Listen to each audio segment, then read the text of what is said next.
What if Counter-Strike's most iconic map was a peaceful Minecraft village? My memories of D-Dust are the stuff of PTSD. Chaotic firefights, consecutive flashbangs, teabagging, and snipers who camp all day. They might as well set up a tent. But in this episode, it's getting a total makeover. I built the entire map of D-Dust block by block in Minecraft survival, and then turned it into a haven for villagers of all professions. Cursed idea for Counter-Strike, an even more cursed idea for Minecraft. Why am I excited about this project? Anyway, this is how I did it. I have a couple of critical decisions to make. Go for a 1-to-1 ratio of D-Dust, increasing the required amount of materials exponentially, or cutify the project to cater to Minecraft rules, i.e. villager safety, because their pathing is self-destructive. Just like the process of any project I've ever built here, I need reference images, bomb sites, tunnels, CT and T-spawns, everything. I'm 2 blocks tall, so whatever my height is in Counter-Strike, that will be my reference and will eventually get a scale for every nook and cranny. We're going with the CS source version of D-Dust. It's the map I played on the most when I finally got a computer. Also, I never had Counter-Strike 1.6 growing up. I was a happy, healthy outdoor child busy picking my nose and eating dirt. Let me explore CT spawn in a bit and I'll get back to you with my findings. Yeah, this is 2 blocks wide and this is 1.5 blocks wide, so it would be near impossible to create a 1:1 ratio. Yeah, I mean, it's just these 2 details that I'm noticing now. If we do with the 1:1 ratio, it's not gonna look accurate anyway, so it's going to be a mix of 1:1 and cutifying the build. Yeah, I think so. Ooh, I think copper grates on this one. Now there are pre-made maps by other builders that they upload to Planet Minecraft, and this is where I got this one. It's not the same feeling. This one is a little bit more compact. It's cutified. It's how I describe it anyway. Like for example, this ledge or this separation thing here. Yeah, this separation it's too short. And now this one, I think this one is accurate. This one feels the same, only if I remember correctly, the bigger crate should be over here. Although this might be this 1.6 version. Yeah, and where's the big wall over here? The barrels. Ooh, I like this version of the barrels. These are cool. But it's too small. And where is the building over here? This shouldn't be immediately the arch. There's a building in between this and then... Oh, I cannot just export this as a schematic and then build it like this. It's not gonna feel the same. Oh, that's a huge void. What if I do this? Oh. Oh, my PC and my bitrate. I don't know if you can see that. There's a huge lag right now. Wow, it is lagging. I should not have done that. But, oh wow. That revealed most of the floor, but this one is way too small. 1, 2, yeah, this crate is wrong. This should be 3 blocks high. 3, 4, 5, 6, 7, 8, 9. This should be 1 more block high. That is almost accurate. Double doors. There are some things here that, well, I want to change. It's not enough. What is this? Yeah, that map was supposed to be my first choice. Let's go check out another one. I believe this one has more textures to it, but I think the scale is still going to be wrong. Let's try one by Sebi. I think this one was made with a lot more love. Oh, I see. Okay, now this is what I'm talking about. Although the scale might be overshot a little bit. This one is way too big. And there are no buildings that bound the walls. Why is this so long? Why is this so long? It doesn't feel the same. I really have to build it from scratch, don't I? Way too big, way too big. What's with the water bottles? Yep, this corner is wrong. Where's the house here? This should... after this wall, that's where the alley starts, but it starts early here. So as you can see, there's some inconsistent exploding penis. What is this? Oh my gosh. No, no, no. Don't get away from me. I'm sorry. Can I show that? I don't think that's appropriate for kids. And this one is so bland, but I do like that one. Yep, a couple of inconsistencies here. Oh, it's a little too big. Too much overscaled.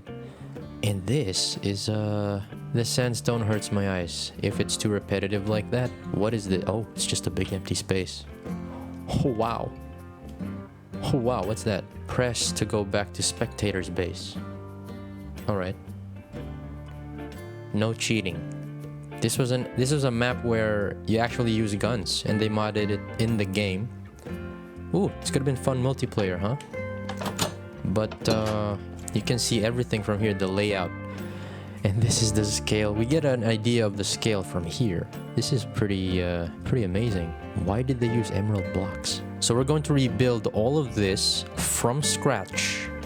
Bombsite A for now. I want to get a feel for how big bombsite B is going to be and what it looks like. Also the color of the blocks. This is going to be a project spanning multiple days on my end, and I think I'm gonna switch between these two just to get some reference of the blocks that they use. But I want this to be almost a 1-to-1 ratio of the actual D-Dust map, the same feel and same layout as it is in the game. After exploring the map, I learned two things. First, the 1:1 ratio is not possible.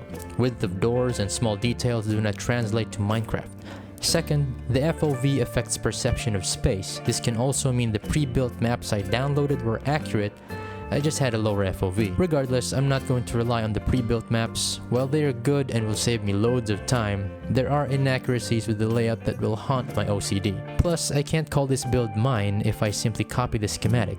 I have to redo D-Dust from scratch. I then overlaid a grid on the floor plan to get accurate measurements and translate all this space into Minecraft.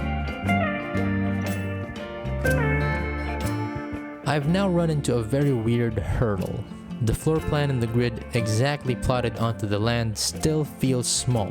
There's a disconnect between the floor plan and the actual experience in-game. I've now narrowed down my process to first laying out the bounding lines using the grid reference. After that, I expand the walls according to how it looks in the screenshot from Counter-Strike. 9 times out of 10, I'm expanding the walls either vertically or horizontally. Yes, that means we will end up with a hefty requirement of materials at the end. It will be worth it as we see each section of the map come together. The initial plot versus the visual reference is a stark difference, scale-wise and detail-wise. I prefer using the reference images from start to finish as my main process moving forward. It does take more time, but I'd rather spend more time getting an accurate representation now than redoing it multiple times later on. I'm gonna go ahead and go through the same process with the other two sections of the map. I'll get back to you if I have another epiphany or when I'm done finalizing the initial floor plan.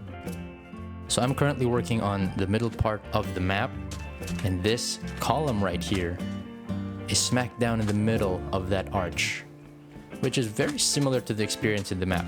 And then I assume this space right here is around 4 blocks wide, and so I put to create this groove, it's all sandstone wall, so there's 4 blocks here, 4 blocks here, and then I get to the last measurement, because it's getting intense and all the details are going to matter at this big scale. And we have this block. This block matters because this detail here, you see this corner, that is supposed to be a sandstone wall in here, and it is. It's not intentional. I measured from that place to this place using visual scale as reference. It works, and it's replicated in Minecraft almost perfectly, and that is exciting. That's exciting to me. I don't know how else raw I could get about that comment or this experience. Yeah, I'm falling in love with this project.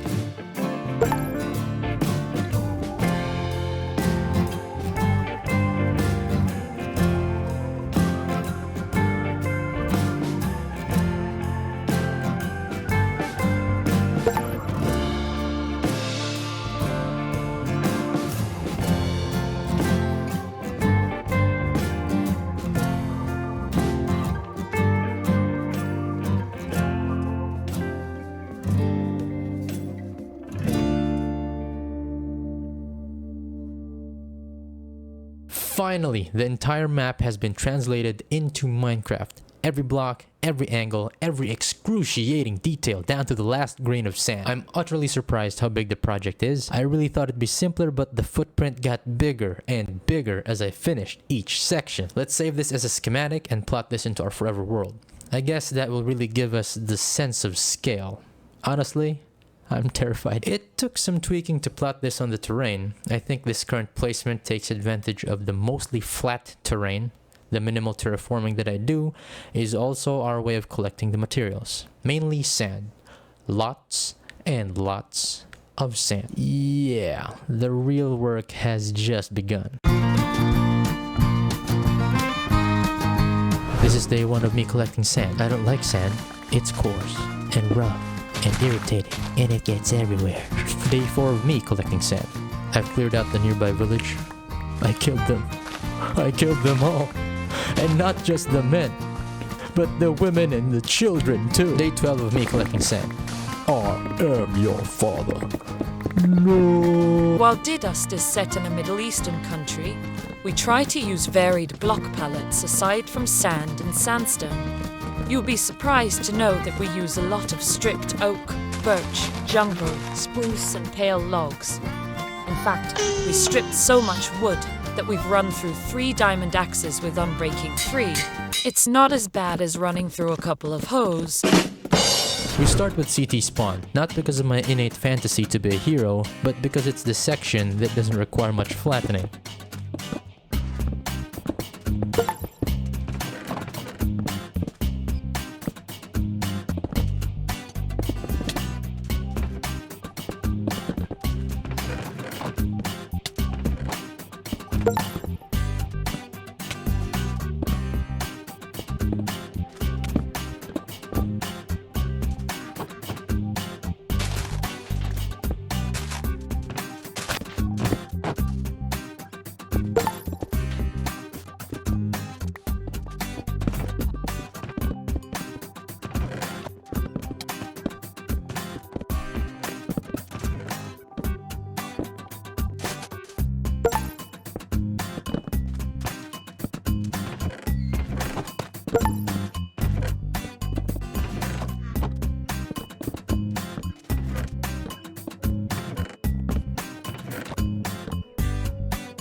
It has been 10 real-life days from planning to collecting materials to actual building, and this is not creative mode anymore.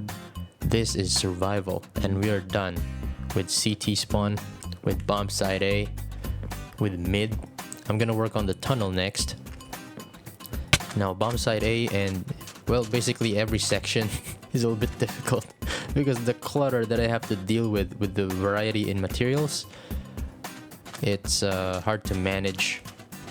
Why did I vary it so much? But anyway, let's get started with the tunnel. I'm excited to see how dramatic it's gonna be.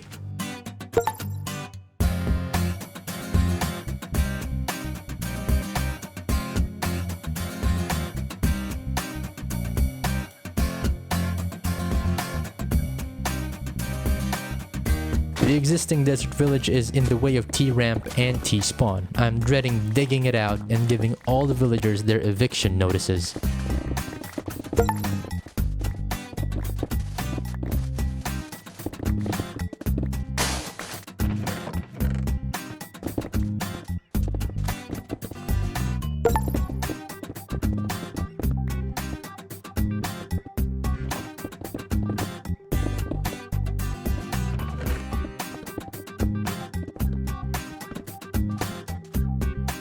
The smooth stone is gonna take a while to smelt, so while we wait for that, it's chicken naming time. Let's buy some name tags off the... Oh my god. I forgot I set that to turtle mode. Let's wait for the villagers. Hello, what are you doing? Are you having a heated discussion? Let me buy 2 of those. We have a couple of very interesting names. AlleyCat2208 suggests that we name a chicken Monsieur Wing. It's very French, encensant. That is pronounced Monsieur. It's not Monsieur. According to my very quick Google and YouTube search, I don't know why it's pronounced Monsieur, but that's apparently the correct name. And probably the next name suggested by Danksters5453, is even more difficult to pronounce. It's Emir Skriol. Emir Skriolj. Emir Skriolj. Apparently it's supposed to be pronounced Skrijul or Skriul. I don't know, man, but this is mighty interesting. I've never encountered this name. Can I pronounce it Emir Skrillex? Alright, we're gonna need new chickens, and we're gonna get our trusty eggs. I love...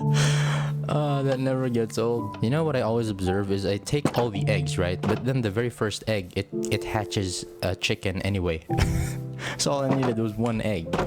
But in this case, we're gonna need two. Okay, I need leads, don't I? How is everybody doing? Mr. Nugget, Amel, Nilla, Flapjack, Hen Solo, Pablo Doggy Ice Cream. Where is Terminator? Oh, Terminator. Oh no, I lost another chicken. Let me enter free cam real quick. I think they can escape through this water. I thought I made it escape proof, but apparently not. Oh, what's this? Are you Terminator? Are you Terminator? No, you're just a regular chicken. Where could Terminator be? Ooh! There's a lone chicken in here. Who are you? Terminator is right here. Well, there he is. You know what they say, Terminator. He always says he'll be back, and here he is. We really have to work on making this escape proof. So anyway, Terminator got trapped in there. Well, Terminator can stay there. I'm gonna go fetch him in a little bit. We need to make a temporary pen where we can house both these chickens, because they might escape again. And I don't have enough leads to trap everyone else. Come on. Ooh, there you are. You, sir. Monsieur Wing. Can only get reservations at Jean-Georges. You two are gonna be best friends. With Emir. Emir Skrillex. Skriul. Skrielj. What up, Emir? Haha. And let's go get Terminator. Because... How did he get there? It's so funny. Come on, Terminator. Here's mischievous Flapjack. Did you ask him how to escape? However did you escape? I have no idea. I haven't the slightest clue. Hey, look, guys, it's Terminator. And he's back. And aptly so. Stay put.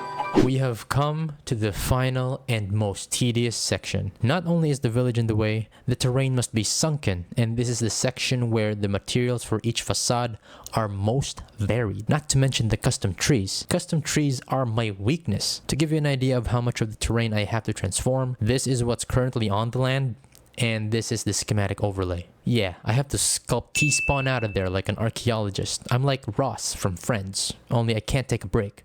You know, Season 3. We were on a break! No, it wasn't a break, Ross. You cheated.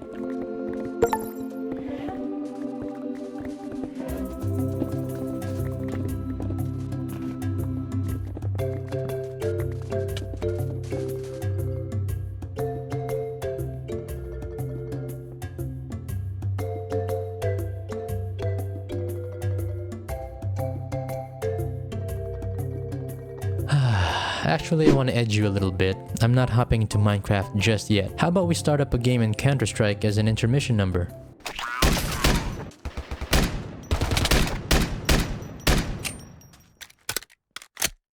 Ah, didn't expect me to go third person in Counterstrike, didn't ya? Actually, we're in Minecraft. I know, mind-blowing. We're in Minecraft, cuh. I know I made a 1-to-1 replica and you just can't tell the difference. Let's try out this gun.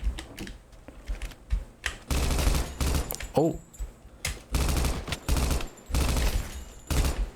Wow, bombsite A is looking great. My favorite detail has to be these satellite looking things. I gotta add more of that. Ooh.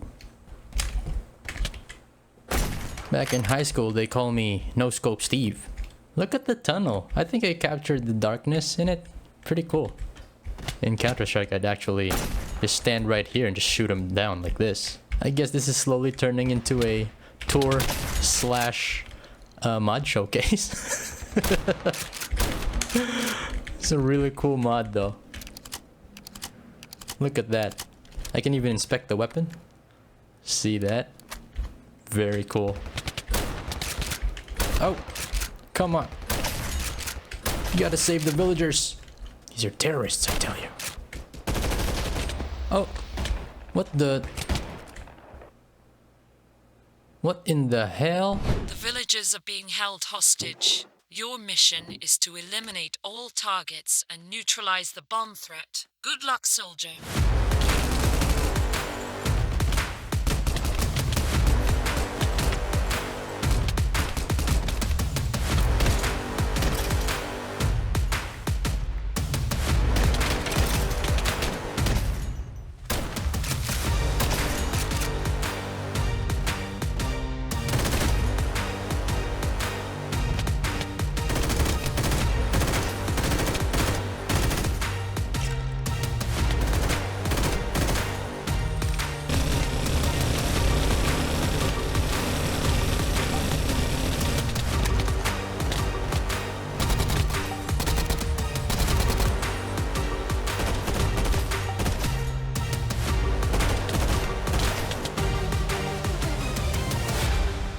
Targets eliminated. All units moved to the extraction point.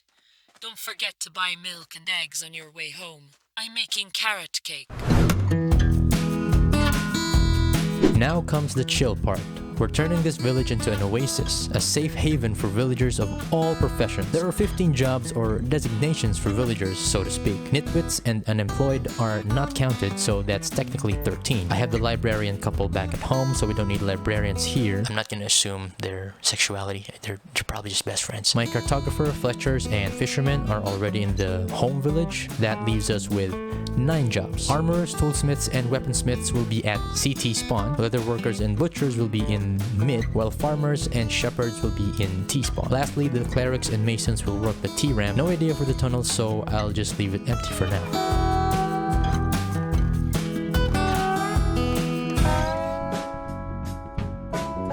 And there you have it. D-Dust completely transformed into a villager oasis. It's refreshing to do a project away from the main base for a change. I still can't believe this came to fruition. Let me know how much you like this Minecraft rendition of D-Dust in the comments. I love talking to you guys about the build, the video, and anything really. If you enjoyed this video, I have more content just like this. I have way more unhinged ideas coming up, so you don't want to miss it. Maybe D-Dust too? Question mark? ...